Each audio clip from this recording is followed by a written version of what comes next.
আজি হঠাৎ বিয়াখন পাতিব লগা হ'ল গাইজ। ৰ'ব সকলোবোৰ প্ৰথমৰ পৰা কৈ আছোঁ। ৰাতিপুৱাই এয়া লুচি আৰু চাহ একাপ খাই ধুনীয়াকৈ মেখেলা চাদৰযোৰ পিন্ধিলোঁ আৰু আজি কলাফুট এটাও লৈছোঁ। এনেকৈ ওলাই আহি নকঠাৰ এঘৰত বহি আছোঁ।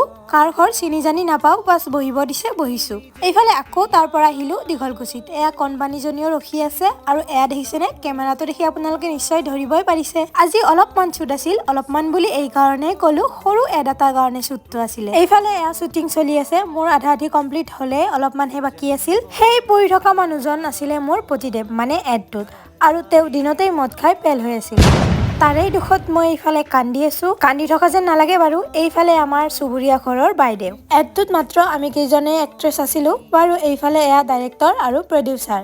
আজিৰ শ্বুটটো ধুনীয়াকৈ কমপ্লিট কৰি ঘৰত আহিলোঁ আৰু ঘৰত আহি এয়া মোৰ হাতৰ অৱস্থা এনেকুৱা হ'ল। খাৰু পাত পিন্ধোতে পিন্ধিছিলোঁ, কিন্তু খোলোতে হাতৰ লগতে খাৰুৰ অৱস্থা এনেকুৱা।